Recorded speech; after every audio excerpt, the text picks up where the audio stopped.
2024 में परीक्षा देने वाले मैट्रिक स्टूडेंटों के लिए जो बिहार बोर्ड के हैं उनके लिए इंटरनेट मॉडल पेपर जो है बिहार बोर्ड ने जारी कर दिया है और उसमें आज साइंस का जो मॉडल पेपर है उसका सलूशन आज हम बताने वाले हैं। तो जिन लोग का इस बार पेपर है वो अब कमर बांध करके तैयार हो जाइए। इस बार जो क्वेश्चन होगा, इस बार का पेपर थोड़ा पिछले वाले पेपर से थोड़ा टेढ़ा दिया है, तो आंसर भी आपको थोड़ा सा सोच समझ के करना पड़ेगा। ये हो गया 24 का इस बार वाला पेपर है। पेपर में बिना किसी एडिट का जो है आपको रियल वाला पेपर दिखा रहे हैं और इसका सॉल्यूशन जो है अब हम करने वाले हैं साइंस का। ठीक है, एक एक करके सबका सॉल्यूशन बारी बारी करके आ रहा है। तो पहले हम जो है 80 को ऑब्जेक्टिव जो साइंस में दिया है उस ऑब्जेक्टिव का सॉल्यूशन पहले बता रहे हैं। ठीक है, उसके बाद जो है रिक्वायरमेंट अगर होगी तो 2 मार्क्स वाले का भी और 5 मार्क्स वाला भी बताया जाएगा। ठीक है, पहले ऑब्जेक्टिव का सॉल्यूशन हो जाए। तो ऑब्जेक्टिव में जो हमारा है 80 क्वेश्चन है और फिजिक्स का ये पहला क्वेश्चन है हमारे पास। क्या है? फिजिक्स का पहला क्वेश्चन है कि गोलीय दर्पण के परावर्तक पृष्ठ की वृत्ताकार सीमा केंद्र का व्यास कहलाता है। कोई वृत्ताकार दर्पण है तो इसके परावर्तक सतह का ये सीमा क्या कहलाता है? तो ये सीमा कहलाता है गोलीय दर्पण का द्वारक। पहले क्वेश्चन का सही आंसर होगा डी। परावर्तक सतह का ये वाला व्यास क्या कहलाता है? तो परावर्तक सतह का जो व्यास है, वृत्ताकार सतह का जो सीमा है वो कहलाता है व्यास। तो पहला क्वेश्चन का सही आंसर होगा डी। ठीक है, दूसरा क्वेश्चन है निम्न में किस दर्पण की, पहला वाला क्वेश्चन का आंसर तो हटा दिया जाए। निम्न में किस दर्पण की फोकस दूरी धनात्मक होती है? तो उत्तल दर्पण की फोकस दूरी हमेशा याद रखना है, उत्तल दर्पण की फोकस दूरी हमेशा धनात्मक होती है।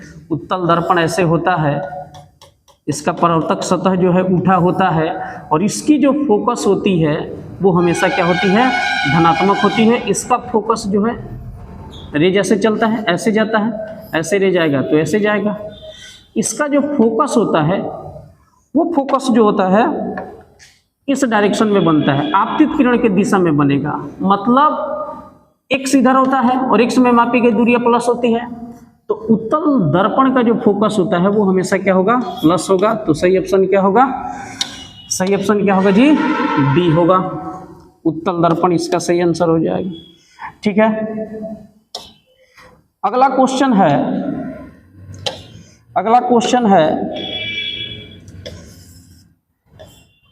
किस वर्ण का तरंग दैर्घ्य सबसे बड़ा होता है?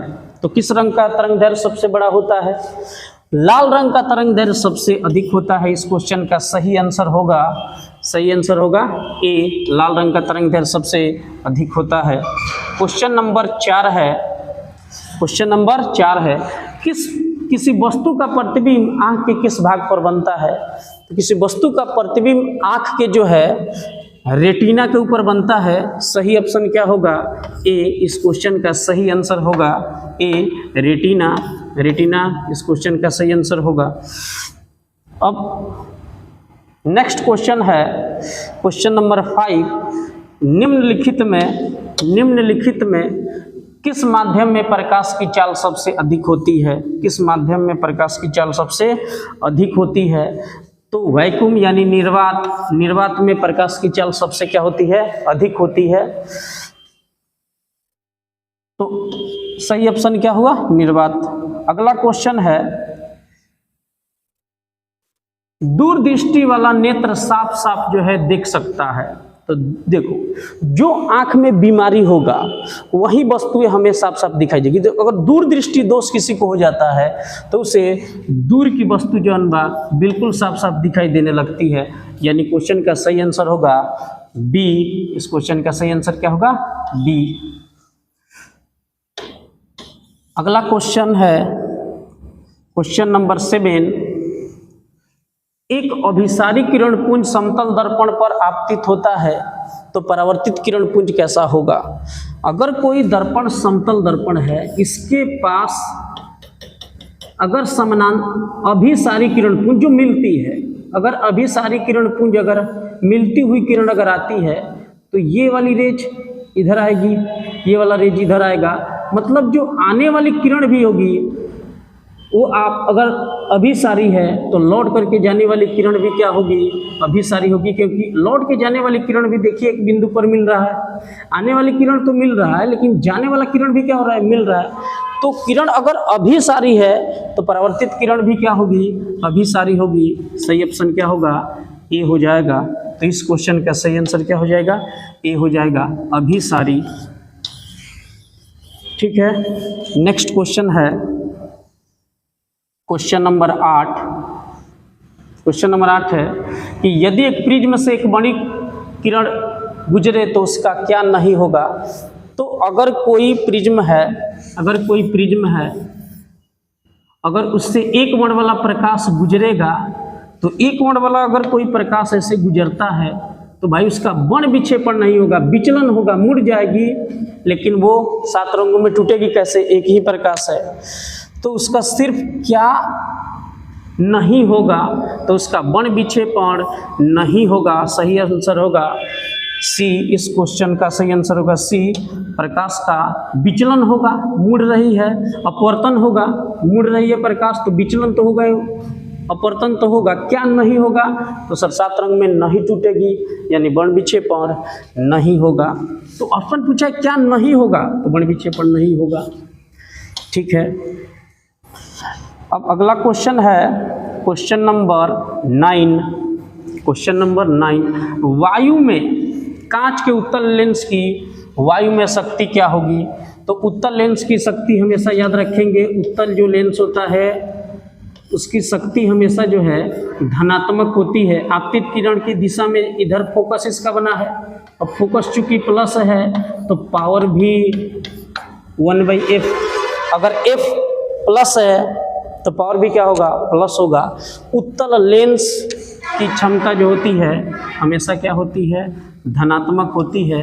सही आंसर क्या होगा, बी हो जाएगा। इस क्वेश्चन का सही आंसर क्या होगा, बी हो जाएगा। उत्तल लेंस की जो फोकस है वो भी प्लस होता है, अगर फोकस देगा तो भी प्लस हो जाएगा और क्षमता देगा तो भी क्या होगा, प्लस हो जाएगा, दोनों ही प्लस होता है। ठीक है, तो सही आंसर होगा धनात्मक होती है। अगला क्वेश्चन है क्वेश्चन नंबर 10 नंबर क्वेश्चन है कि जल की एक गोलीय बूंद में वायु के अनुदिश आपतित किरण का कितना बार अपवर्तन होगा। तो कोई भी प्रकाश अगर हवा से बारिश की बूंद में जाएगा तो एक बार मुड़ेगा, और फिर जो है यहाँ से जब वो लौट करके बाहर निकलेगा तो एक बार मुड़ेगा, यानी उसका कितना बार अपवर्तन होगा, तो सर 2 बार अपवर्तन होगा। एक बार हवा से पानी में जाने पर मुड़ा, और फिर जो है पानी से फिर हवा में आने पर मुड़ा, हवा से पानी, पानी से हवा, तो 2 बार जो है प्रकाश का अपवर्तन होगा। ठीक है, सही आंसर क्या होगा, बी, 2 बार अपवर्तन होगा। अगला क्वेश्चन है question number 11। Question number 11 number question है, फ्यूज तार लगाए जाते हैं। तो फ्यूज तार हमेशा लगाए जाते हैं, याद रखेंगे, गर्म तार, हॉट यानी पॉजिटिव वायर में लगाए जाते हैं। स्विच हमेशा गर्म तार में लगाया जाता है। इस क्वेश्चन का सही आंसर क्या होगा, सी हो जाएगा, गर्म तार। अगला क्वेश्चन है क्वेश्चन नंबर 12, जूल पर कूलम क्या कहलाता है। तो V = फार्मूला होता है W/Q, और इस वर्क का यूनिट क्या होगा, सर जूल हो जाएगा, और चार्ज का यूनिट क्या होगा, कूलम हो जाएगा। जूल पर कूलम मिलकर के क्या बनता है, पोटेंशियल डिफरेंस का यूनिट, सॉरी पोटेंशियल का यूनिट वोल्ट बनता है। तो जूल पर कूलम वोल्ट हो जाएगा, वर्क का जूल और चार्ज का कूलम। जूल पर कूलम क्या बनेगा, वोल्ट बन जाएगा। जूल पर कूलम वोल्ट कहलाता है, सर वोल्ट हो जाएगा। सही आंसर क्या होगा, डी हो जाएगा। ठीक है, सही आंसर क्या होगा, डी हो जाएगा। अगला क्वेश्चन है चुंबकीय क्षेत्र का एसआई मात्रक क्या होगा? तो देखो चुंबकीय क्षेत्र का एसआई मात्रक सीधे सीधे याद रखेंगे, बहुत इंपॉर्टेंट क्वेश्चन है। चुंबकीय क्षेत्र का एसआई मात्रक क्या हो जाएगा? टेस्ला। क्या होगा सर? चुंबकीय क्षेत्र का एसआई मात्रक टेस्ला हो जाएगा। अगला क्वेश्चन है, विद्युत घंटी विद्युत धारा के किस प्रभाव पर काम करती है? तो विद्युत घंटी जो होता है उसके अंदर एक सोलिनॉइड कॉइल होती है और उसके अंदर जो है तांबे की एक कॉइल बनी होती है, इसमें करंट देते हैं तो इसके अराउंड जो है एक मैग्नेटिक फील्ड बनेगा और वो जो है मैग्नेटिक फील्ड जो है लोहे के टुकड़े को अपनी ओर खींचती है, यानी विद्युत चुंबकीय प्रभाव के सिद्धांत पर काम करेगा। देखते हैं सही ऑप्शन क्या होगा? सर सी ऑप्शन सही होगा। विद्युत धारा देंगे, चुंबक बनेगा, फिर खींचेगा। तो विद्युत घंटी जो है विद्युत चुंबकीय प्रभाव के सिद्धांत पर काम करती है। ठीक है, अगला क्वेश्चन होगा क्वेश्चन नंबर 15। डायनेमो बदलता है, तो डायनेमो जो है घूमता है और बनाता है बिजली, यानी यांत्रिक ऊर्जा को विद्युत ऊर्जा में बदलता है। सही आंसर होगा बी। विद्युत ऊर्जा को तो यांत्रिक में बदलेगा नहीं, ये तो मोटर का काम है। तो सही ऑप्शन क्या होगा? यांत्रिक ऊर्जा। घूमता है, बिजली बनाता है, यांत्रिक ऊर्जा को विद्युत बना देता है। तो सही आंसर 15 का हो जाएगा बी, यानी यांत्रिक ऊर्जा। अगला क्वेश्चन है क्वेश्चन नंबर 16। अपवर्तनांक का रंग पर निर्भर करना कहलाता है। तो अपवर्तनांक का रंग पर निर्भर कहलाता है। पहला ऑप्शन है प्रकीर्णन, बिल्कुल नहीं होगा। अपवर्तन बिल्कुल ना होगा। परावर्तन बिल्कुल ना होगा। सर बण विक्षेपण सही आंसर होगा, क्योंकि अपवर्तनांक अलग अलग होने के कारण सब बण अलग अलग प्रिज्म में टूटते हैं, इसको बोलते हैं बण विक्षेपण। तो अपवर्तनांक का रंग पर निर्भर करना कहलाता है बण विक्षेपण। सही आंसर क्या होगा? बण विक्षेपण के कारण, अपवर्तनांक के कारण ही सभी रंगों का बण विक्षेपण होता है प्रिज्म में। तो अपवर्तनांक का रंग पर निर्भर करना कहलाएगा बण विक्षेपण। सही आंसर होगा डी। अगला क्वेश्चन है, एक मोटर कार के पार्श्वदर्शी दर्पण यानी साइड मिरर में प्रतिबिंब बनता है। तो भाई हमेशा वस्तु से छोटा, वस्तु से बड़ा, वस्तु के तुल्य, वस्तु से छोटा। एक छोटी कोई कार है, उसमें एक साइड मिरर होता है और उसमें बैठा ड्राइवर देखिएगा बड़का बड़का ट्रक को भी पीछे से देख लेता है। इसका मतलब क्या हुआ कि उसका मिरर तो काफी छोटा है, ट्रक बड़ा है। इसका मतलब मिरर में कैसा प्रतिबिंब बनता होगा? छोटा, तभी तो उतना बड़का ट्रक को देख लेता है। तो जो भी मिरर लगा होता है साइड मिरर में, वह उत्तल दर्पण होता है और उसमें प्रतिबिंब जब भी बनता है हमेशा छोटा ही बनता है। ठीक है, इसलिए वो बड़ा बड़ा गाड़ी को भी छोटा में ही देख लेता है। उसमें प्रतिबिंब कैसा बनता है? वस्तु से छोटा। उत्तल दर्पण यहाँ होता है, ये भी याद पता होना चाहिए। बार बार क्वेश्चन ये भी पूछता है कौन सा दर्पण होता है? सर उत्तल दर्पण होता है। और प्रतिबिंब कैसा बनता है? वस्तु से छोटा बनता है। क्वेश्चन है 18। एक विद्युत सेल से धारा प्राप्त करने पर उसके सिरों का विभवांतर क्या हो जाता है? तो देखो, जब सेल से धारा प्रवाहित नहीं होती है तब उसका जो वोल्ट होता है वो ईएमएफ होता है, और जब करंट बहने लगती है उसी से तो वो कहलाता है पोटेंशियल डिफरेंस। तो शुरुआत में उसका विद्युत वाहक बल से, पहला ऑप्शन है विद्युत वाहक बल से अधिक होता है, विद्युत वाहक बल से दुगुना होता है, विद्युत वाहक बल से कम होता है। तो ध्यान से सुनिएगा, जो भी विभवांतर का मान होता है ना, वो हमेशा ईएमएफ से कम होता है। शुरुआत में जब सेल से करंट नहीं बहेगी तब उसका वोल्ट, मान के चलो कोई बैटरी है, उसका वोल्ट जो है 1.5 वोल्ट है, ये इसका ईएमएफ है। लेकिन जब इससे बल्ब जलाएंगे तो इसका वोल्टेज क्या होगा? और वोल्टेज कम ना होगा जी। तो जब उसके सिरों के बीच विभवांतर जो भी होगा वो इससे कम हो जाएगा, नहीं बहेगा तब वो ईएमएफ है। ईएमएफ इलेक्ट्रोमोटिव फोर्स है, विद्युत वाहक बल है। लेकिन जब पोटेंशियल होगा वो एकरा से कम होगा, मतलब जलेगा तब पोटेंशियल होता है, तो क्या होगा? एकरा से कम ही ना होगा, 1.4 हो सकता है, 1.3 हो सकता है। तो विद्युत वाहक बल से हमेशा क्या होगा? कम होगा। विद्युत वाहक बल फ्री वाला होता है, तो विद्युत वाहक बल बड़ा होता है, अब पोटेंशियल हमेशा क्या होता है? कम होता है, कम होता है। तो विद्युत वाहक बल का मान क्या होता है? विभवांतर का मान क्या होता है? विद्युत वाहक बल से कम होता है। सी ऑप्शन मारना। ठीक है, अगला क्वेश्चन है क्वेश्चन नंबर 19। एक उत्तल दर्पण के ध्रुव और फोकस के ठीक मध्य वस्तु को रखा गया है। कौन सा दर्पण है भाई? अवतल है। कुछ ऐसा दर्पण बनता है, अवतल ऐसा बनता है अवतल दर्पण। और अवतल दर्पण में अगर फोकस और यहाँ फोकस से मान लिया जाए, यहाँ पर क्या है पोल, और उसके बीच किसी ऑब्जेक्ट को रखा जाए तो उसका इमेज कहाँ बनेगा? इसका इमेज क्या बनेगा सर? पीछे बनेगा। और पीछे जब भी बनेगा तो वो बड़ा बनेगा, यानी मैग्निफिकेशन जब भी होगा ना, मैग्निफिकेशन क्या होता है? HI/HO। इसका मतलब हाइट जब ऊपर वाला वैल्यू बड़ा होगा तभी तो इमेज बड़ा होगा। तो मैग्निफिकेशन HI/HO यह बताता है कि आवर्धन का वैल्यू जो है, अगर प्रतिबिंब बड़ा है तो मैग्निफिकेशन 1 से बड़ा होगा। छोटा बनेगा प्रतिबिंब तो मैग्निफिकेशन 1 से कम होगा। अगर मैग्निफिकेशन 1 है तो बराबर बना है, बड़ा बना है, इसका मतलब क्या हुआ कि मैग्निफिकेशन जो है 1 से बड़ा हो जाएगा। यानी 1 तो होगा नहीं, 1 तो बराबर के लिए होगा, 1/2 यानी कम छोटा के लिए हो जाएगा, 2 जो होगा सही आंसर हो जाएगा। अब दर्पण के पीछे पहले बताओ कि प्रतिबिंब बनेगा कैसे? बड़ा बनेगा तो मैग्निफिकेशन 1 से बड़ा ही ना होगा, तो 1 से बड़ा ऑप्शन देख करके मार दो। अगर यहाँ इस क्वेश्चन में 3 होता तो 3 भी हम मार सकते हैं, लेकिन पेपर में सही ऑप्शन तो 1 ही देगा। तो 1 से बड़ा वाला 2, 3 कोई भी हो सकता है। अगर एक प्रतिबिंब बड़ा बन रहा है तो आंसर जो होगा 1 से बड़ा ही होगा। तो 1 से बड़ा आंसर देखो, फटाक से मार दो। सर पीछे तो बड़ा प्रतिबिंब बनता है, बड़ा के लिए 1 से बड़ा 2 हो जाएगा। अब अगला क्वेश्चन क्या है? Question number 20। जीवाश्म ईंधन के जलने से किसके ऑक्साइड बनते हैं? सल्फर के, कार्बन के, नाइट्रोजन के, इनमें से सभी। तो सही इस क्वेश्चन का आंसर होगा डी, क्योंकि जब जीवाश्म ईंधन बनते हैं तो कार्बन के भी ऑक्साइड बनते हैं, कार्बन डाइऑक्साइड, सल्फर के ऑक्साइड तो बिल्कुल बनते हैं, सल्फर डाइऑक्साइड, और नाइट्रोजन के ऑक्साइड भी बनते हैं, नाइट्रोजन के भी ऑक्साइड बनते हैं। तो जीवाश्म के बनने से क्या होता है?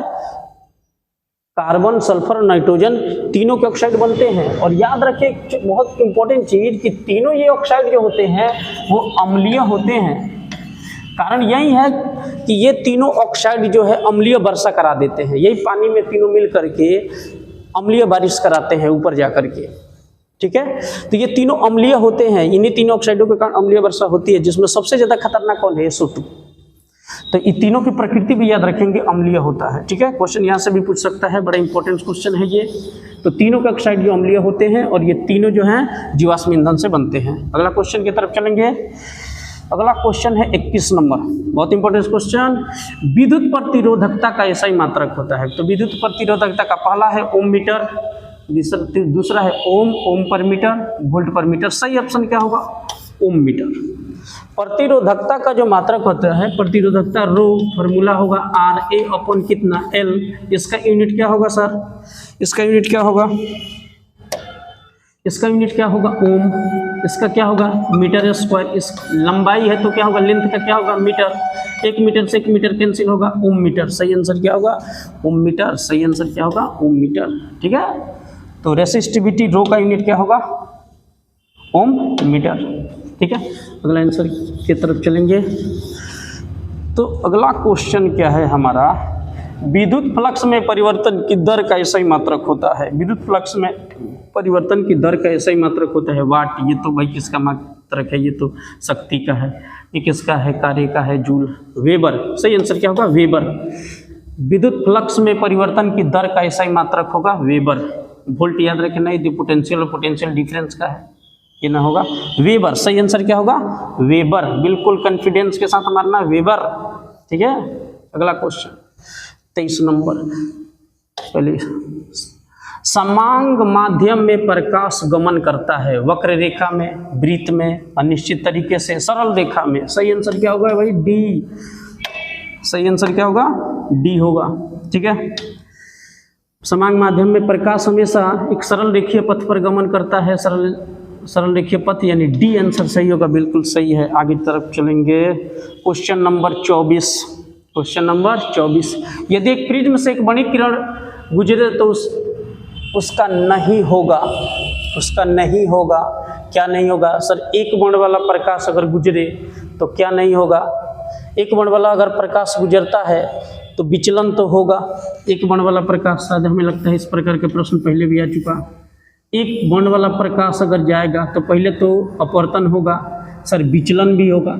एक बॉन्ड वाला ऐसे प्रकाश जा रहा है, सोचो, ठीक है, एक बॉन्ड वाला कोई प्रकाश ऐसे जा रहा है, ऐसे जा रहा है, ऐसे अपवर्तन हुआ, ऐसे विचलित हो गया, तो विचलन हो गया, अपवर्तन भी हुआ, विचलन भी हुआ।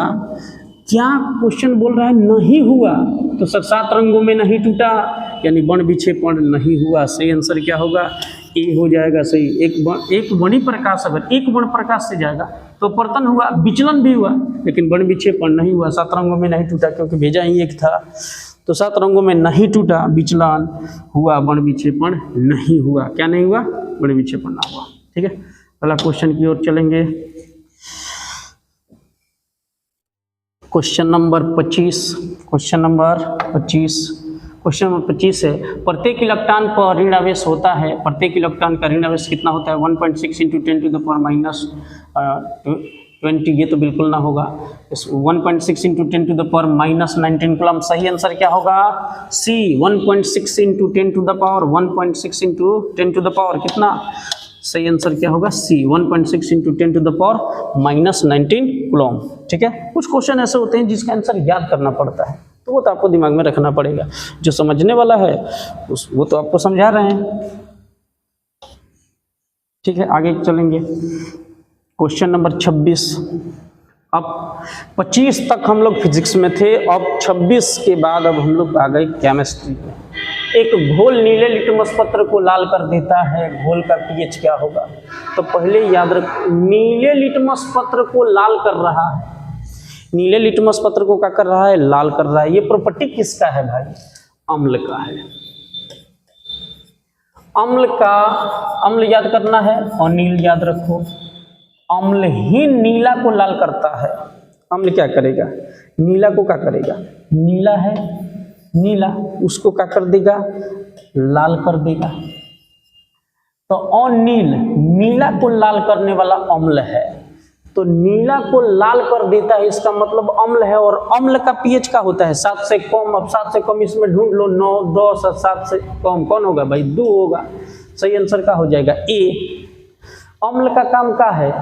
अनील। अम्ल नीला को लाल करता है, अम्ल नीला को क्या करता है? लाल। और इसका पीएच का होता है 7 से कम, तो देख लो क्या होगा? 2, यानी option number A. Option number A. अगला क्वेश्चन क्या है? एकदम बिल्कुल आसान क्वेश्चन जो है अगला क्वेश्चन, हमारा अगला क्वेश्चन है क्वेश्चन नंबर 27। लोहे की परमाणु संख्या क्या होती है सर? यहाँ ऑप्शन है, पहला है 23, दूसरा है 26, 25 और 24। तो सही ऑप्शन होगा बी। लोहे की परमाणु संख्या होती है 26। लोहे की परमाणु संख्या क्या होती है? 26। सही आंसर क्या होगा? बी। सही आंसर क्या होगा? बी आंसर सही हो जाएगा। 26 याद रखेंगे, सही आंसर होगा 26। एटॉमिक नंबर 26 होता है। अगला क्वेश्चन है, सल्फर की 12वीं कक्षा में इलेक्ट्रॉन की संख्या कितनी होती है? तो पहले सल्फर का इलेक्ट्रॉनिक कन्फिग्रेशन करते हैं। सल्फर का एटॉमिक नंबर जो होता है वो होता है 16। इलेक्ट्रॉनिक विन्यास करके देखते हैं, 2, 8, 6।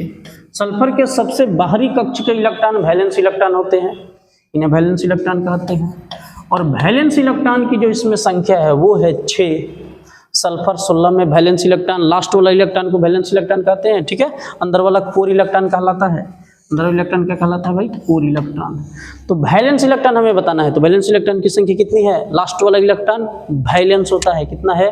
6। सही ऑप्शन कहीं दिख रहा है? तो सी ऑप्शन सही है।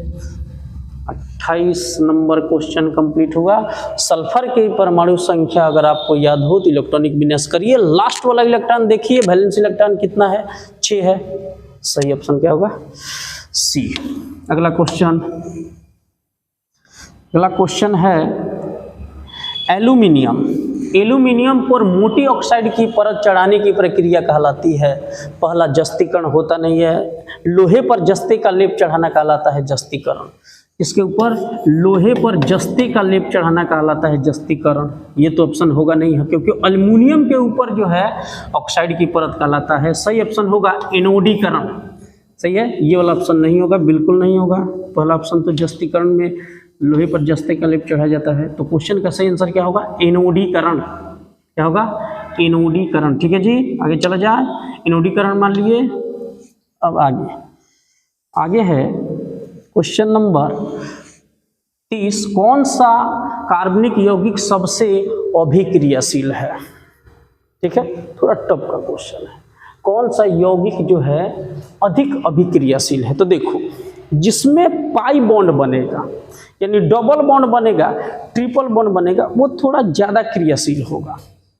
अब ई तो है एल्केन, एल्केन में बनता है सिंगल बॉन्ड।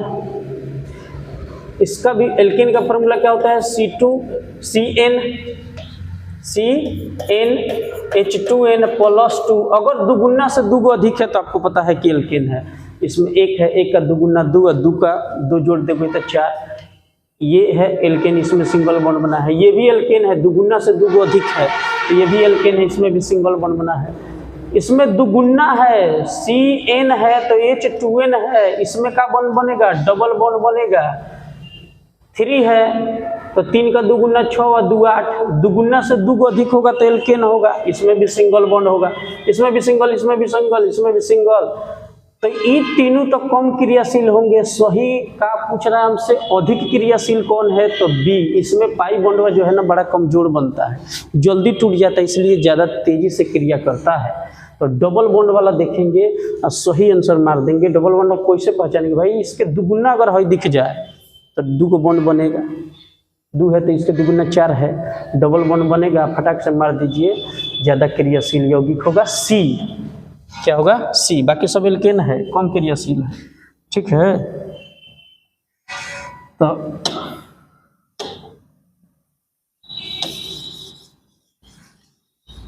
सिंगल बॉन्ड वाला हटाएंगे, डबल बॉन्ड को टिक मारेंगे। आगे चलिए, क्वेश्चन नंबर 31 नंबर क्वेश्चन बहुत फेमस है, इसका आंसर तो सबको पता भी होगा। विरंजक चूर्ण का रासायनिक सूत्र होता है। विरंजक चूर्ण का रासायनिक सूत्र क्या होता है? देखते ही मारिए, CaOCl2।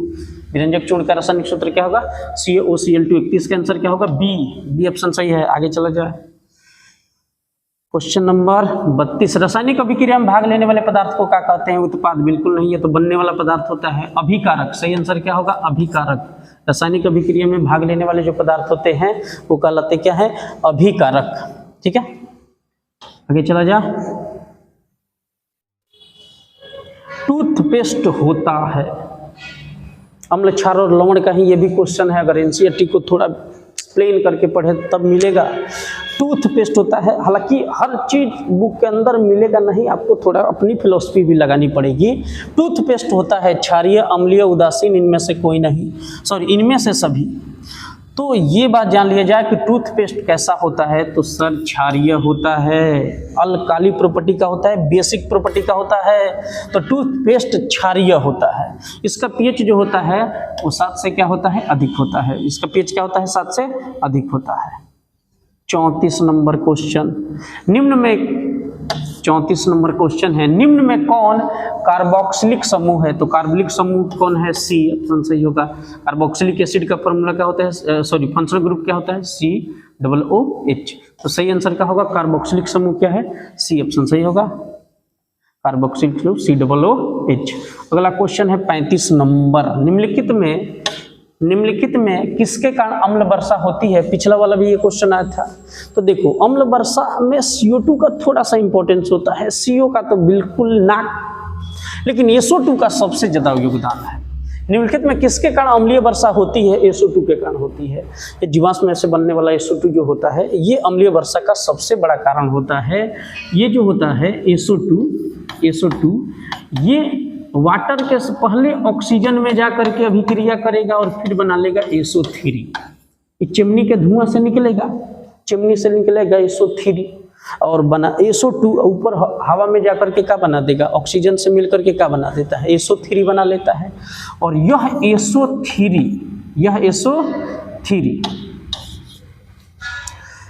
H2O जो है ऊपर बादल में बैठा है कौन, ऊपर बादल में कौन है, वाटर, और E निकला चिमनी से, ऑक्सीजन को पकड़ करके जा करके SO3 बना लिया, और SO3 ऊपर जब जाएगा ना तो पनिया में जाएगा और इस बादल के पानी में घुल करके ही बना देगा कौन चीज, तो एकदम सिंपल है H2 S O कितना हो गया 4 और 1 सॉरी SO3 है, ये 3 है तो 3 और 1 का हो जाएगा 4, बना देगा H2SO4। यह अम्लीय वर्षा होता है। तो अम्लीय वर्षा के कारण कौन है, SO2 ऑक्सीजन में मिल करके SO3 बनाता है, SO3 ऊपर जाकर बादल के पानी में घुल करके H2SO4 बनाता है, यही अम्लीय वर्षा होती है। तो SO2 सही आंसर हो जाएगा। ठीक है, अम्लीय वर्षा का कारण क्या है, SO2। आगे चल जा, आगे चलते हैं। निकेल की परमाणु संख्या के सर कितनी होती है, तो निकेल की परमाणु संख्या भाई 27 नहीं होती है, 27 कोबाल्ट की परमाणु संख्या है। निकेल की परमाणु संख्या होती है 28, सही है, निकेल सही ऑप्शन क्या होगा, ठीक है, कोबाल्ट तो होगा नहीं, कोबाल्ट को काटिए। निकेल की परमाणु संख्या कितनी होती है 28, 27 कोबाल्ट की होती है, कॉपर का 29 होता है, जिंक का 30 होता है, निकेल का क्या होता है 28, निकेल का 28 होगा, याद रखेंगे, कंफ्यूज ना होइए। निकेल की परमाणु संख्या कितनी होती है 28 होती है। ठीक है, 27 तो कोबाल्ट की होती है, हटाइए, कोबाल्ट है नहीं, तो निकेल की परमाणु संख्या कितनी 28। आगे चल जा। एक जांच प्रणाली में, एक टेस्ट ट्यूब में एक लोहे की कील को डुबाया गया। आधे घंटे के बाद यह देखा गया कि विलयन का रंग परिवर्तन हो गया। यह जांच प्रणाली में विलयन था, तो उस बताना है कि उस टेस्ट ट्यूब के अंदर जो है एक टेस्ट ट्यूब, ठीक है, उसमें एक लोहे की कील को डाला गया और उसका रंग जो है बदल गया, कलर चेंज हो गया। पहले जो कलर था वो बदल करके दूसरा कलर हो गया। तो बताना है कि इसमें जो सब्सटेंस लिया गया था वो क्या था, तो भाई वो कॉपर सल्फेट हो जाएगा। क्या होगा, कॉपर सल्फेट। लोहे की कील का रंग बदलने वाला पहले होता है ग्रीन, बाद में हो जाएगा, पहले जो होता है नीला होता है, बाद में जो है हल्का ग्रीन हो जाता है, ये होता है कॉपर सल्फेट। ठीक है, तो इसमें विलयन जो लिया गया है वो क्या है, कॉपर सल्फेट। कॉपर सल्फेट का रंग कैसा होता है, नीला होता है, बाद में जो है ये होता है, इसका रंग जो होता है हमेशा याद रखेंगे नीला होता है। कैसा होता है, नीला होता है, नीला, और बाद में जो इसका रंग है वो हल्का हल्का जो है ग्रीन हो जाता है, येलो ग्रीन हो जाता है। तो कॉपर सल्फेट लिया गया था। अगला क्वेश्चन है, एथेनॉल को H2SO4 के साथ गर्म करने पर सर क्या बनता है, गर्म करने पर कौन सी गैस बनती है। पहला है C2H6, बिल्कुल नहीं होगा, ये वाला ऑप्शन तो बिल्कुल ना होगा। CH4 ये भी ना होगा। दूसरा है C2H2, ये भी नहीं होगा। इथेनॉल को H2SO4 के साथ गर्म करने पर बनता है C2H4, सही आंसर होगा इसका। सही आंसर क्या होगा, C2H4। जब भी आप इथेनॉल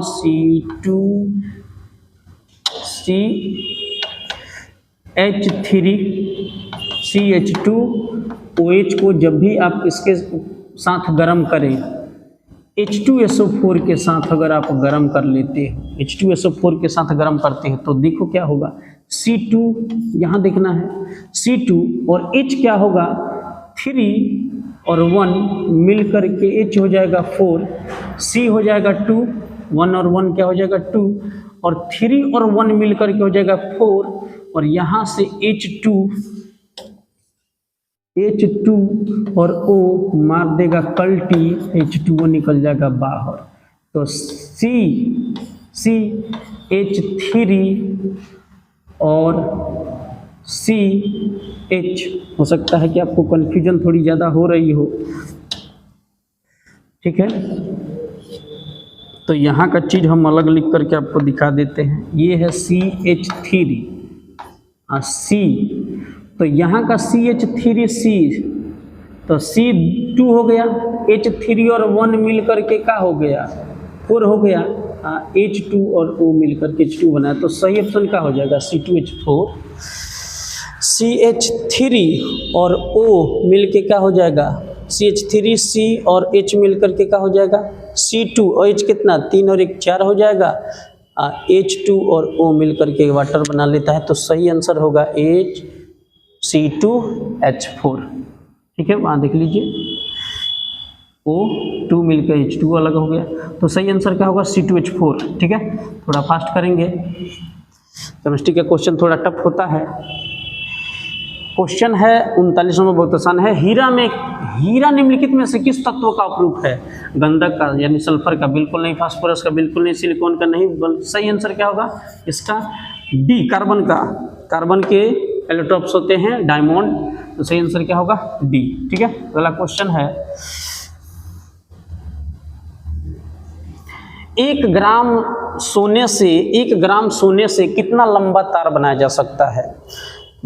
ये धातु और अधातु चैप्टर से उठाया गया है। 1 ग्राम अगर सोना होना तो सोना बहुत ज़्यादा जो बा लचीला और फैलने वाला है, बहुत ज़्यादा डक्टाइल होता है, ये लस्चर होता है।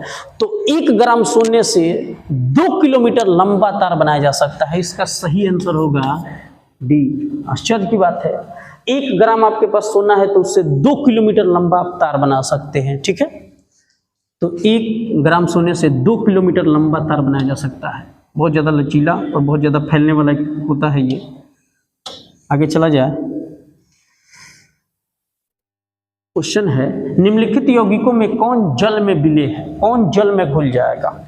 ठीक है, पहला बेंजीन नहीं घुलेगा, मीथेन बिल्कुल नहीं घुलेगा, ग्लूकोज सर घुल जाएगा। रोज तो आप गर्मी के दिनों में ग्लूकोज तो पानी में डाल के पीते ही हो, तो कौन जल में घुल जाएगा? ग्लूकोज घुल जाएगा। सही है, तो इस क्वेश्चन का सही आंसर क्या होगा सर? सी ऑप्शन सही हो जाएगा, बिल्कुल सी ऑप्शन सही मार देंगे। ठीक है, आगे चला जाए। निम्नलिखित में कौन अम्लगम है? अम्लगम है, कौन अम्लगम है भाई? कॉपर, जिंक बिल्कुल नहीं, लेड एसएन बिल्कुल नहीं, कॉपर एसएन बिल्कुल नहीं है। अम्ल कौन होगा? Sodium mercury. सोडियम और मरकरी, सोडियम बहुत ज़्यादा रिएक्टिव होता है।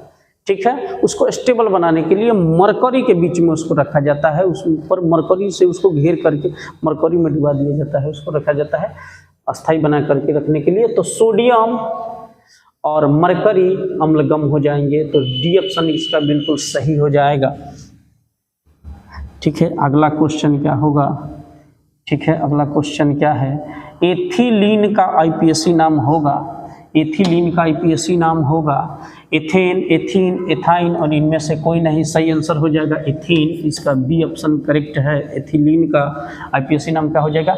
एथीन हो जाएगा। ठीक है, आगे क्वेश्चन है, जो याद करने वाला है उसको तो याद करेंगे आप। ब्यूटेनोन का अणु सूत्र C4H10O है, इसका क्रियाशील समूह होता है। तो ब्यूटेनोन का क्रियाशील समूह कीटोनोइक हो जाएगा। सही आंसर क्या है इसका? बी। थोड़ा फास्ट भी करेंगे, समय बहुत ज़्यादा लगेगा तो आप भी जो है भाग जाएंगे हैं, तो आपको भी जो अनबा कंटिन्यूस थोड़ा बड़ा देखो, इंस्टाग्राम और व्हाट्सअप फेसबुक से टाइम मिले तो पढ़ाई भी तो करना है ना, तो थोड़ा देर तो आपको टिकना होगा। ऐसे भी पढ़ाई अच्छा तो लगता नहीं है। ब्यूटेनोन का अणु सूत्र C4H10O है, तो इसका फंक्शनल ग्रुप क्या होगा? कीटोन हो जाएगा। कीटोन यही है फंक्शनल ग्रुप। आगे चला जाए, तो अगला क्वेश्चन होगा क्वेश्चन नंबर 45। ठीक है, क्वेश्चन नंबर 45 क्या कह रहा है, पहले इसको थोड़ा पढ़ें। एल्काइन में 2 कार्बन परमाणुओं के बीच कितने सहसंयोजक बंधन बनता है? तो देखो भाई, पहला होता है एल्केन। ठीक है, एल्केन। अब एल्केन जो होता है उसमें एल्केन के अंदर आप देखेंगे एल्केन, तो एल्केन में आप देखेंगे कि सिंगल बॉन्ड बनता है। एल्कीन में अगर आप देखें तो डबल बॉन्ड बनता है, और अगर आप एल्काइन में देखें तो ट्रिपल बॉन्ड बनता है। ये तो आपको पता होगा, बिल्कुल सिंपल। एल्केन में सिंगल बॉन्ड, एल्कीन में डबल बॉन्ड, और एल्काइन में ट्रिपल बॉन्ड बनता है। तो हमारे पास क्वेश्चन क्या है? एल्काइन है। क्वेश्चन क्या है? एल्काइन है। एल्काइन वाला क्वेश्चन हमको दिया गया है। तो एल्काइन में दो कार्बन के बीच जो है कितने कोवैलेंट बॉन्ड बनते हैं? दो तो बनते हैं सर, एल्कीन के अंदर बनते हैं। तो एल्काइन में 3 बनते हैं। सही आंसर हो जाएगा 3। ये 3 सही होगा, ठीक है, तो 3 सही होगा। आगे चला जा।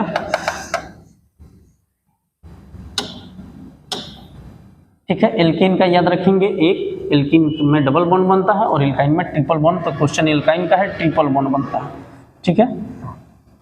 आगे चला जा। तो क्वेश्चन है अगला, सीने बार किस धातु का अयस्क है? तो सीने बार का अगर आपको फॉर्मूला याद हो तब तो सोने पर सुहागा। सीने बार का अगर फॉर्मूला अगर आपको याद ना हो तो आपको बता दें, सीने बार का फॉर्मूला होता है HGS। HGS, तो सीने बार का फॉर्मूला HGS है। लिखते ही आपको पता चल जाएगा कि सर इसमें ऑप्शन अब कौन होगा। HG, सीने बार HGS, यही है सीने बार। HGS किसका अयस्क है? मरकरी का है सर, मरकरी Hg का है। तो सीने बार फॉर्मूला भी याद रखेंगे, HGS किसका है? अयस्क। तो सीने बार जो है मरकरी का अयस्क है, Hg का अयस्क है। सही आंसर क्या होगा? D, याद रहेगा। अगला क्वेश्चन है, सल्फाइड अयस्कों का सांद्रण किस विधि से होता है? ये सबको पता होगा भाई। कुछ लोग जो क्लास डेली कंटिन्यूअस करते होंगे उनको तो ये कम से कम पता होगा कि सल्फाइड अयस्कों का सांद्रण जन्म है फ्रोथ फ्लोटेशन मेथड, फेन प्लवन विधि, फ्रोथ फ्लोटेशन मेथड से करते हैं। सही आंसर होगा डी। क्या होगा? डी। आगे चला जाए तो डी आंसर इसका मार लेंगे, फ्रोथ फ्लोटेशन मेथड। आगे चला जाए, क्वेश्चन नंबर 48। जल के विद्युत अपघटन में कैथोड पर कौन सी गैस मुक्त होती है? कैथोड के ऊपर कौन सी गैस मुक्त होती है? विद्युत अपघटन में कैथोड के ऊपर कौन सी गैस मुक्त होती है? ठीक है, तब थोड़ा सा पहले इधर समझ लिया जाए। अगर कोई इलेक्ट्रोलाइटिक सेल में 2 गो आप कोई छड़ डाल दें, ठीक है, एक छड़ इधर और दूसरा छड़ आप इधर कोई डाल दें, ठीक है, दूसरा कोई छड़, ये छड़। अब इसके बीच कोई अगर आप बैटरी जोड़ दें, ठीक है, बैटरी का प्लस और एक जोड़ दें माइनस प्लस, तो इसमें बैटरी का जो प्लस टर्मिनल वाला होगा वो क्या होगा आपका? बैटरी का प्लस वाला टर्मिनल सर क्या होगा? ये क्या होगा? प्लस वाला एनोड, ठीक है, एनोड। और ये क्या होगा? कैथोड, सी, एनोड और कैथोड। अब H2 अगर इसमें डाला जाए, H2 क्या किया जाए? इसमें डाला जाए। अब इसमें अगर कोई H2 डालता है, H2O डालता है, तो H2O में अगर आप देखेंगे तो हाइड्रोजन के ऊपर प्लस होता है, ऑक्सीजन के ऊपर माइनस होता है। तब एनोड पर तो पूरा पूरा प्लस होगा और कैथोड पर पूरा पूरा माइनस होगा, एनोड पर प्लस। अब कैथोड के ऊपर कौन जमा होगा? कैथोड यानी माइनस किसको खींचेगा? प्लस वाला को। लड़का लड़का से थोड़ी प्यार करेगा, प्लस प्लस वाला को तो खींचेगा नहीं। तो ई जो है प्लस इस माइनस वाला को अपनी ओर खींच लेगा, और ई माइनस वा जो है यानी कैथोड जो माइनस है वो किसको खींचेगा? प्लस वाला खींचेगा। तो प्लस वाला उस पर चला जाएगा, यानी ऑक्सीजन हाइड्रोजन उसके ऊपर चला जाएगा। इस पर प्लस है ना, तो कौन खींचेगा उसको? माइनस अपनी ओर खींच लेगा।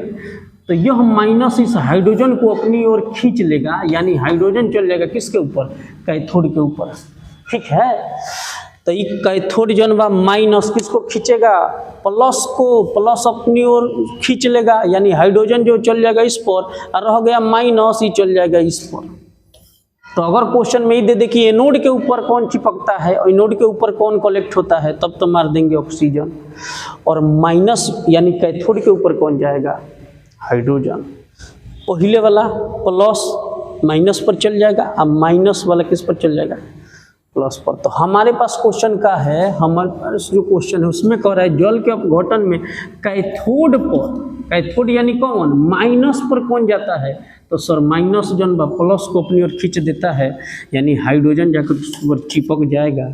पहले का क्वेश्चन का आंसर हो जाएगा, सॉरी पहले का ऑप्शन सही हो जाएगा हाइड्रोजन। ठीक है, देख लीजिए वहाँ पर भाई माइनसवा यानी कैथोड किसको खींचा है, प्लसवा को अपनी ओर खींच लिया है। ठीक है, आगे चला जाए, टाइम भी देखना है। अब निम्नलिखित में कौन सा तत्व सबसे अधिक अधात्विक गुण वाला होगा, सबसे स्ट्रॉन्ग नॉन मेटल कौन है। ठीक है, तो क्लोरीन, नाइट्रोजन, फास्फोरस और सल्फर में देखो पीरियोडिक टेबल में सबसे लास्ट वाला जो ग्रुप 17 होता है, ग्रुप 17, उसमें फ्लोरीन, क्लोरीन, ब्रोमीन, आयोडीन रहते हैं। यही प्रबल जो है अधात्विक तत्व हैं। तो यही में से कौन प्रबल होगा, अब यही में से देख लीजिए कौन है, तो पहले के ही हमको दिख गया कि सर क्लोरीन है, बाकी कौन तो है नहीं। तो 17 वाला प्रबल जो है अधातु तत्व है, और प्रबल में कौन आ जाएगा, इसमें का ऑप्शन वाला क्लोरीन है ही है, यह प्रबल वाला है। तनी देख लीजिए, सॉरी यहाँ पर एक चीज छूट गया है, फ्लोरीन, क्लोरीन, ब्रोमीन, आयोडीन, यह प्रबल है। तो यही में का कौन प्रबल में दिखे तो मार दीजिएगा, तो कौन मार दीजिए, क्लोरीन मार दीजिए, वहीं दिख रहा है। ठीक है जी, आगे चला जाए। अब आगे चलते हैं, रिकॉर्ड तोड़ है इस क्वेश्चन। नीला थोथा रासायनिक सूत्र का होता है, नीला थोथा, इसको तुतिया कहते हैं। तो नीला थोथा जो होता है इसका सूत्र जो होता है, ये बी ऑप्शन सही है, कॉपर सल्फेट CuSO4 × 5H2O, यही ऑप्शन सही है। देख लीजिए कॉपर सही, इसका रंग जो है वो नीला होता है, नीला थोथा का सूत्र है CuSO4 × 5H2O। ठीक है, आगे चला जाए। अगला क्वेश्चन है, तो अगला क्वेश्चन है प्रदूषण मुक्त ऊर्जा स्रोत है। पहला है पवन ऊर्जा, सौर ऊर्जा, और तीसरा ऑप्शन है जल विद्युत ऊर्जा। तो तीनों जो ऑप्शन है ये बिल्कुल सही है, तीनों पोल्यूटेड फ्री है, पोल्यूशन फ्री एनर्जी के सोर्स है। तो इसमें क्वेश्चन का सही आंसर होगा डी। प्रदूषण मुक्त ऊर्जा स्रोत क्या है, पवन ऊर्जा, हवा के बहने से भी प्रदूषण कोई ना होगा, सोलर से भी पोल्यूशन नहीं होगा, जल विद्युत ऊर्जा, हाइड्रो इलेक्ट्रिसिटी जो है ये भी पोल्यूशन फ्री है। तो सही ऑप्शन क्या होगा इसका, डी, तीनों ही पोल्यूटेड फ्री हैं। अगला क्वेश्चन, क्वेश्चन नंबर 52, निम्न में किस हाइड्रोकार्बन एवं कार्बन परमाणुओं के बीच ट्रिपल बॉन्ड है। अभी ये पिछला क्वेश्चन आया था, ट्रिपल बॉन्ड किस में है, तो ट्रिपल बॉन्ड हमने आपको क्या बताया था, ट्रिपल बॉन्ड किसके अंदर होगा, एल्काइन में। किसमें होगा, एल्काइन में। तो एल्काइन को कैसे पहचानेंगे, इसमें ट्रिपल बॉन्ड तो होता है लेकिन पहचानेंगे कैसे, CnH2n-2, दुगुना से जहाँ जो दुगो कम होगा तो उसमें ट्रिपल बॉन्ड हो जाएगा, एल्काइन हो जाएगा। ठीक है, तो ट्रिपल बॉन्ड जो होगा किसमें है, दुगुना से जहाँ जो दुगो कम हुआ तो 3 दूना के 6 और दुगो जोड़ देंगे तो 8, दुगुना से दुगो अधिक है, ये बिल्कुल ना होगा। 3 दूना के 6 और 6 में से दुगो कम कर देंगे तो हो जाएगा 4, देख लेंगे 2n और -2, दुगुना से दुगो कम हो रहा है, तो बी ऑप्शन सही हो जाएगा। निम्न में किस परमाणुओं में कार्बन परमाणु के बीच 3 आबंध है, एल्काइन है, और एल्काइन को पहचानना बहुत आसान है, दुगुना से दुगो कम है। भाई देखिए इसके दुगुना, 1 का दुगुना 2 हो जाएगा, दुगो अधिक है, हमें देखेंगे 2 का दुगुना 4 और 4 में 2 जोड़ देंगे तो 6, एहू में दुगुना से दुगो अधिक है, हेऊ में दुगुना से दुगो अधिक है, हेऊ में दुगुना से दुगो अधिक है, तीनों रह गया एल्केन। तो सही आंसर क्या हो जाएगा, एल्काइन वाला C3H4। ठीक है, आगे चलेंगे। दुगुना से बस खाली दुगो कम देखना है आपको। ठीक है, अगला क्वेश्चन है 52 नंबर। निम्न में कौन यौगिक एरोमेटिक है? एरोमेटिक का मतलब होगा जिसमें कार्बन बंध श्रृंखला बनाता है। मीथेन में तो कार्बन सीधी श्रृंखला बनाता है, प्रोपेन में भी सीधी श्रृंखला बनाता है, ब्यूटेन में भी सीधी श्रृंखला बनाता है। बेंजीन में कार्बन जो है वो बंध श्रृंखला बनाता है, बेंजीन में कार्बन बंध श्रृंखला बनाता है। तो एरोमेटिक का मतलब होता है बंध श्रृंखला बनाने वाला। तो बंध श्रृंखला बनाने वाला कौन होगा? मीथेन नहीं होगा, ये भी नहीं होगा, ये भी नहीं होगा। तो सही आंसर क्या होगा? बेंजीन। क्या होगा जी? बेंजीन। बंध श्रृंखला। एरोमेटिक यौगिक का मतलब क्या हुआ? बंध श्रृंखला बनाने वाला बेंजीन होगा। तीनों सीधे श्रृंखला बनाता है, बेंजीन बंध श्रृंखला बनाता है। ठीक है, आगे चलेंगे। बंध श्रृंखला एरोमेटिक बेंजीन हो जाएगा। ठीक है, अगला क्वेश्चन है उच्च वसीय अम्लों के सोडियम लवण। उच्च वसा अम्लों के सोडियम लवण कहलाते हैं अपमार्जक? बिल्कुल नहीं। उच्च वसा अम्लों के ये सोडियम नहीं बल्कि सोडियम सल्फेट लवण होते हैं अपमार्जक। तो सोडियम सल्फेट लवण तो कह नहीं रहा है, सोडियम लवण कह रहा है। साबुन हो जाएगा, बिल्कुल सही आंसर हो जाएगा इस क्वेश्चन का। उच्च वसा अम्लों के सोडियम लवण का हो जाएंगे, साबुन हो जाएगा। ठीक है, साबुन जो होता है C17H35COONA, इस सोडियम उच्च वसा अम्लों का सोडियम साल्ट है ये। तो साबुन का फॉर्मूला देख लेंगे।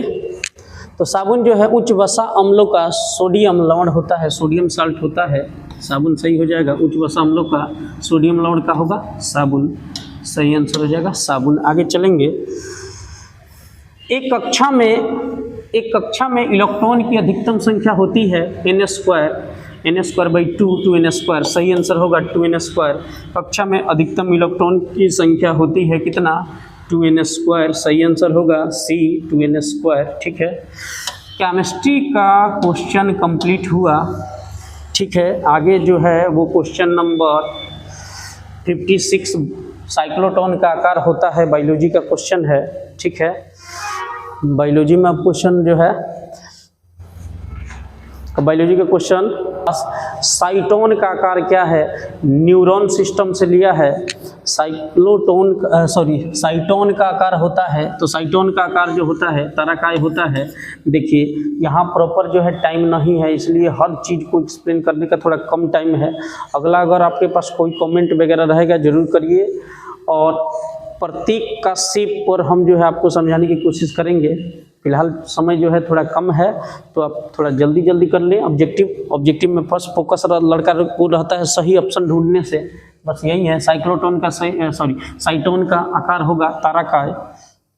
ठीक है, आगे क्वेश्चन है क्वेश्चन नंबर 57 का, निम्नलिखित में कौन एक पादप हार्मोन नहीं है? कौन पादप हार्मोन नहीं है? ऑक्सीटोसिन है, एथिलीन है, साइटोकाइनिन है और ऑक्सिन है। ठीक है, तो निम्न में कौन पादप हार्मोन नहीं है? तो इस क्वेश्चन का सही आंसर हो जाएगा ऑक्सीटोसिन। सही क्वेश्चन क्या है? कौन पादप हार्मोन नहीं है? ऑक्सीटोसिन जो है पादप हार्मोन नहीं है। इस क्वेश्चन का सही आंसर हो जाएगा ए। ठीक है, अगला क्वेश्चन है 58।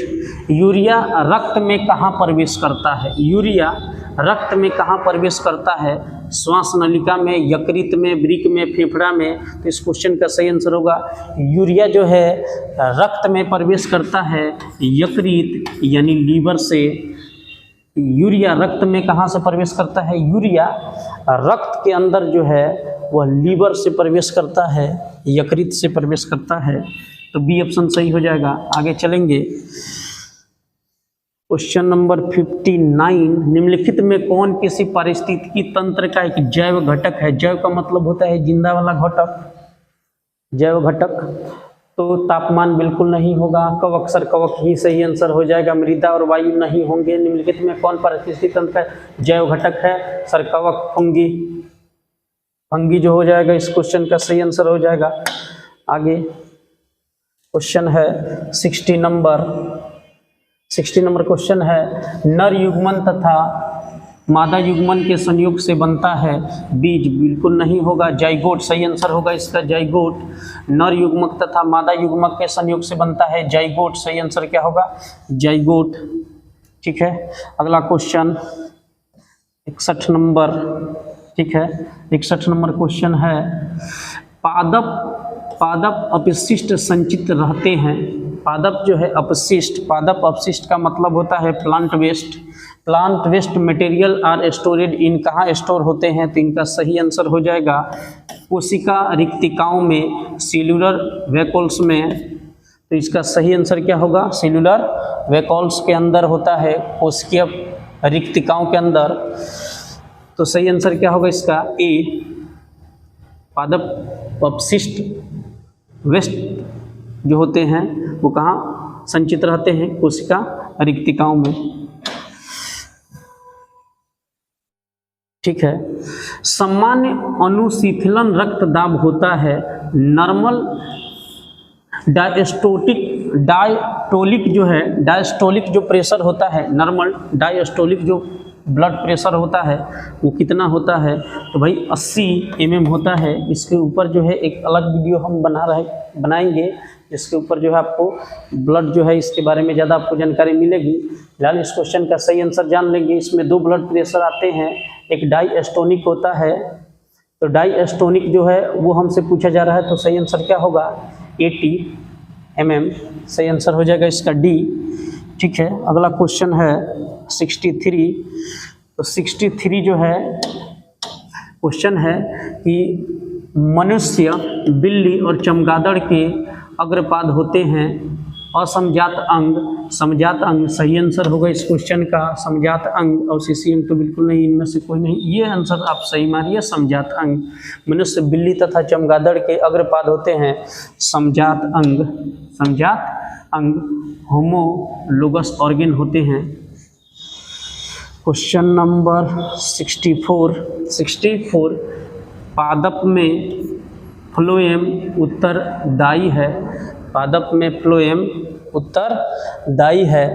तो पादप में जो फ्लोएम होता है जल संवहन, एमिनो अम्ल संवहन, ऑक्सीजन संवहन और भोजन संवहन। देखिए इस क्वेश्चन में जो है कहा जाए तो 2 भी ऑप्शन सही हो सकते हैं।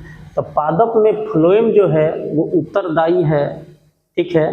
पहला ऑप्शन है जल संवहन, दूसरा है एमिनो अम्ल संवहन, ऑक्सीजन संवहन और भोजन संवहन। तो इस क्वेश्चन का सही आंसर जो होगा फ्लोएम उत्तरदायी है ऑक्सीजन संवहन का। ठीक है। कुछ किसी बुकों में क्वेश्चन जन बा एमिनो अम्ल संवहन भी दे दिया है, किसी में भोजन संवहन भी दे दिया है। ठीक है। ठीक है। तो अब कहीं जो है इसमें कोई क्वेश्चन जन बा इसका आंसर अलग अलग दिखा है। कई बुकों में जो बा इस क्वेश्चन का सही आंसर भोजन संवहन दिया है। तो पादपों में भोजन फ्लोएम उत्तरदायी है। अब सही आंसर जो है आप अब बुक का अलग अलग क्वेश्चन अलग अलग आंसर देता है, भोजन संवहन को ही सही मारिए। ठीक है। तो पादपों में फ्लोएम उत्तरदायी है भोजन संवहन के लिए। ठीक है। कई बुकों में ऑक्सीजन संवहन भी दे रहा है, लेकिन फ्लोएम उत्तरदायी है भोजन संवहन के लिए। ठीक है। अगला क्वेश्चन जो है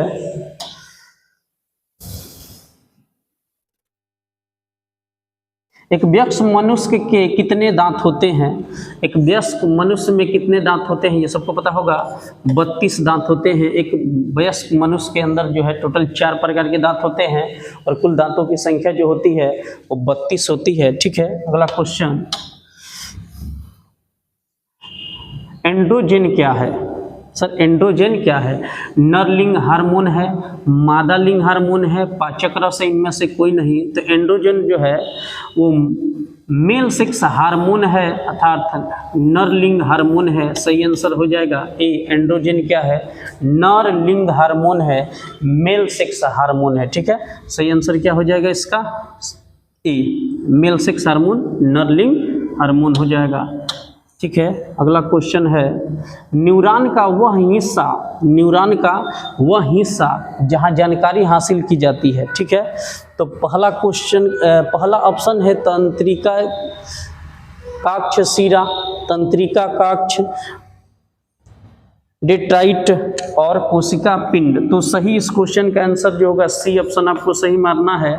न्यूरॉन का वह हिस्सा जहां जानकारी हासिल होती है वो होगा डेट्राइट। डेट्राइट इस क्वेश्चन का सही आंसर होगा सी, ऑप्शन सी करेक्ट है, डेट्राइट। ठीक है। डेट्राइट यही ऑप्शन सही है, सी ऑप्शन। ठीक है।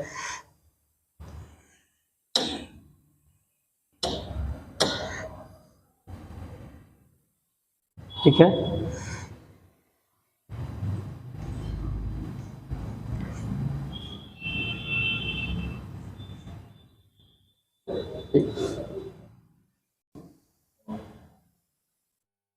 अनुवांशिकता का सिद्धांत किसने प्रस्तावित किया था भाई?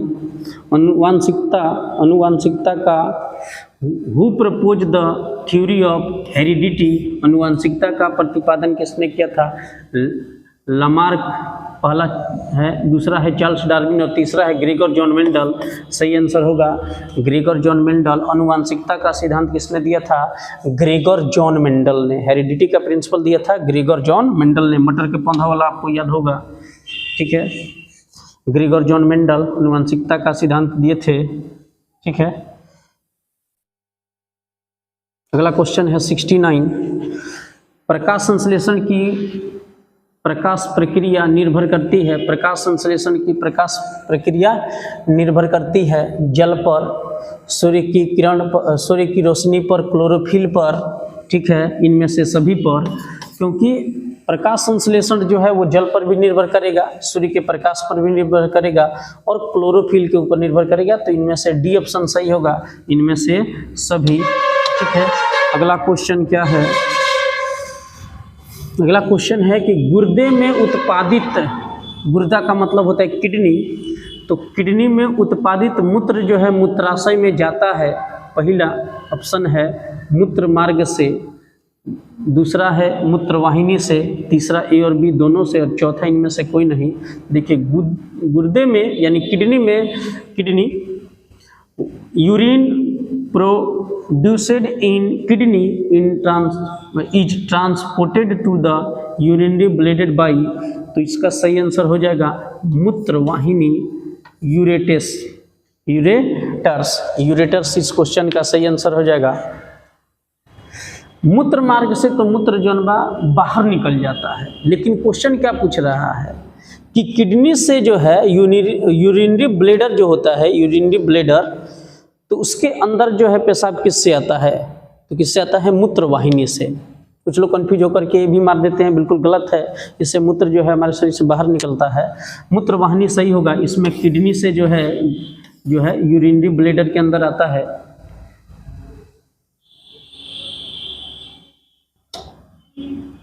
तो बी ऑप्शन सही होगा। आगे चलेंगे, क्वेश्चन नंबर 71। रक्त क्या है? कोशिका है, पदार्थ है, उत्तक है? सही आंसर हो जाएगा उत्तक। कनेक्टिव टिश्यू है, आपको पता होगा ब्लड जो है कनेक्टिव टिश्यू है, एक उत्तक है, ठीक है। तो अगला क्वेश्चन जो है, फूल में नर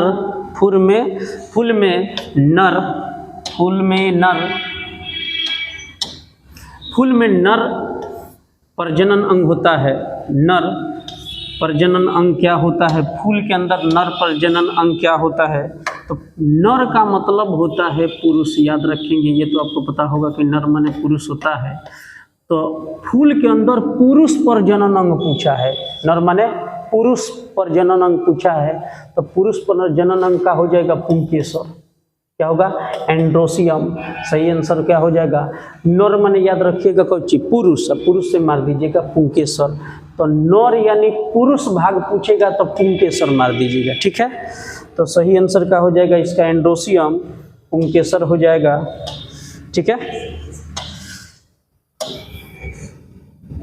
अगला क्वेश्चन 73 है, question number 73।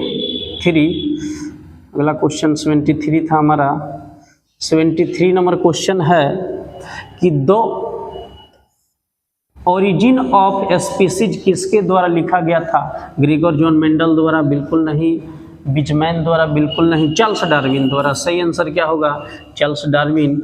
The origin of species के लेखक जो है वो चार्ल्स डार्विन है। सही आंसर हो जाएगा सी, चार्ल्स डार्विन। अगला क्वेश्चन है, मानव आहार नाल का सबसे लंबा भाग होता है? मानव आहार नाल का सबसे लंबा भाग होता है ग्रास नली? बिल्कुल नहीं होगा। बड़ी आंत भले सुनने में बड़ी है, होती है छोटी, तो हमको बताना है सबसे लंबा भाग। तो छोटी आंत जो होता है ये होता है सबसे बड़ा भाग। छोटी आंत जो होती है सबसे, भले सुनने में है छोटा, लेकिन ऑप्शन जो बा यही होगा, सबसे लंबा यही होता है। ठीक है। अगला क्वेश्चन है 75 नंबर क्वेश्चन। निम्न में कौन मादा जनन का भाग नहीं है, मादा जनन तंत्र का भाग नहीं है, कौन जो है फीमेल रिप्रोडक्टिव सिस्टम का पार्ट नहीं है। पहला होगा गर्भाशय, सर ये तो है, मादा जनन तंत्र का सिस्टम है ही, शुक्रवाहिका यही नहीं होगा तो सही होगा। हमें पूछा जा रहा कौन नहीं है, शुक्रवाहिका सही आंसर हो जाएगा शुक्रवाहिका। यह जो है मेल रिप्रोडक्टिव सिस्टम के अंदर आता है, फीमेल रिप्रोडक्टिव सिस्टम में नहीं आता है। फीमेल रिप्रोडक्टिव सिस्टम में कौन नहीं आता है सर, कौन भाग नहीं लेता है, कौन भाग नहीं है, तो शुक्रवाहिका सही आंसर होगा शुक्रवाहिका। ये जो है मेल का पार्ट होता है और हमें पूछ रहा है कौन फीमेल में नहीं होता है, तो क्या होगा शुक्रवाहिका। 77 किस जीव में हीमोग्लोबिन नहीं होता है, मक्खी, पक्षी, मनुष्य, इनमें से कोई नहीं। किस जीव में हीमोग्लोबिन नहीं होता है, तो सर मक्खी में हीमोग्लोबिन नहीं होता है। पक्षी में तो पक्षी चिड़िया उड़िया जो है उसमें तो खून होता है ना, हीमोग्लोबिन होता है, मनुष्य में तो होता ही है। किसमें नहीं होता है, मक्खी में इसमें जो है हीमोफिल से ही काम चल जाता है, हीमोलिम्फ से ही काम चल जाता है, सॉरी हीमोलिम्फ, इसमें जो है हीमोग्लोबिन से नहीं होता है, तो मक्खी में हीमोग्लोबिन नहीं होता। इस क्वेश्चन का सही आंसर होगा। ठीक है, आगे चला जाए। मनुष्य में श्वेत रक्त कोशिका आरबीसी, रेड ब्लड जो सेल होते हैं आरबीसी, रेड ब्लड जो कार्पल्स होते हैं, रेड ब्लड जो सेल होते हैं, ठीक है, उनका जीवन काल होता है। पहले का ऑप्शन है 2 से 3 महीना, 20 से 30 दिन, सी ऑप्शन है 4 महीने से अधिक और डी ऑप्शन है 12 से 20 दिन। तो देखिए रेड ब्लड जो सेल होते हैं इनका जीवन काल 120 दिन का होता है और 120 दिन का मतलब हो गया लगभग 4 महीना, 120 दिन पूरा 4 महीना। तो इसका जो है ऑप्शन सही हो जाएगा क्या, सी 4 महीना। इसका क्या होगा, आरबीसी क्या हो जाएगा, सी ऑप्शन सही हो जाएगा, 4 महीने से अधिक। 120 दिन जो होता है लगभग 4 महीना होगा ना, ठीक है, हाँ। अच्छा WBC है क्वेश्चन में, W। तो मनुष्य में श्वेत रक्त कोशिका जो है, श्वेत रक्त कोशिका, सॉरी हमने जो है आपको आरबीसी बोल दिया था, व्हाइट ब्लड कार्पल्स, श्वेत व्हाइट ब्लड कार्पल्स जो है, देखिए आरबीसी जो होगा रेड ब्लड जो सेल होता है इसका जो है 120 दिन होगा। WBC व्हाइट ब्लड जो सेल होता है इसका जो कार्यकाल होता है वो 12 से लगभग जो है 20 दिन का होता है। इस क्वेश्चन का सही आंसर होगा डी। अगर रेड ब्लड सेल रहेगा तो आप जो है 4 महीने से अधिक मार सकते हैं, ठीक है। इस क्वेश्चन का सही, फिर से देखिएगा, क्वेश्चन पढ़ने में भी कंफ्यूजन हो सकता है। श्वेत रक्त कोशिका WBC जो है उसका जीवन काल होता है 12 से कितना, 20 दिन तक का होता है, ठीक है। 78 नंबर क्वेश्चन है। प्रसिद्ध पुस्तक द माइक्रोग्राफिया, प्रसिद्ध पुस्तक द माइक्रोग्राफिया किसके द्वारा लिखी गई थी, रॉबर्टसन द्वारा, डार्विन द्वारा, रॉबर्ट हुक द्वारा। इस क्वेश्चन का सही आंसर होगा रॉबर्ट हुक। प्रसिद्ध पुस्तक द माइक्रोग्राफिया जो है वो रॉबर्ट हुक द्वारा लिखी गई थी। सी ऑप्शन इस क्वेश्चन का सही होगा, रॉबर्ट हुक, ठीक है। अगला क्वेश्चन है 79 पौधों और पशुओं की कोशिकाओं का वैज्ञानिक अध्ययन क्या कहलाता है। पौधों और पशुओं की कोशिका का वैज्ञानिक अध्ययन कहलाता है। तो पौधों और पशुओं की कोशिका का अध्ययन जो होगा वो कोशिका विज्ञान कहलाता है, साइटोलॉजी कहलाता है। ये ऑप्शन ए सही होगा। इस क्वेश्चन का सही आंसर क्या होगा, ए सही होगा, ठीक है। पहला ऑप्शन क्या होगा। अब कोशिका का अध्ययन है तो कोशिका विज्ञान ही तो कहलाएगा ना, ऊतक विज्ञान तो होगा नहीं, अनुवांशिकी होगा नहीं, तो सही आंसर क्या हो जाएगा, कोशिका विज्ञान हो जाएगा, ठीक है। कोशिका का अध्ययन कोशिका विज्ञान हो जाएगा, ठीक है। और 80 नंबर क्वेश्चन, ये क्वेश्चन आखिरी है, ठीक है। पौधों में भोजन किस रूप में जमा होता है। बायोलॉजी का और साइंस का ये आखिरी क्वेश्चन है कि पौधों में भोजन किस रूप में जमा होता है। पहला ऑप्शन है ग्लूकोज, बिल्कुल सिंपल ऑप्शन है, इसके बारे में आप तो जानते होंगे। दूसरा है स्टार्च, सुना ही होगा। तीसरा है प्रोटीन। अब आपको बताना है कि 80 नंबर क्वेश्चन जो है इसके तीनों जो ऑप्शन है, अच्छा चौथा ऑप्शन है फैटी एसिड। 4 ऑप्शन है, ये चारों ऑप्शन तो आप सुने हो, आपको डिसाइड करके कमेंट करिए कि इस चारों में कौन सही होगा। अगर कोई ऑप्शन कन्फ्यूज वाला होता तब तो हम आपको हिंट्स देते, लेकिन चारों ऑप्शन जो है आप सुने हो। तो 80 नंबर क्वेश्चन का जो है आप आंसर बताओ, ठीक है। हम तो बिल्कुल आपको बताएंगे, चैनल सब्सक्राइब करिए। अगला जो है क्लास 10th के मैट्रिक का अगला जो है मॉडल पेपर तुरंत जो है हम सॉल्व करके आपके पास भेज रहे हैं, ठीक है। तब तक के लिए धन्यवाद, ठीक है। तो 80 का आंसर जो है जरूर भेजिए।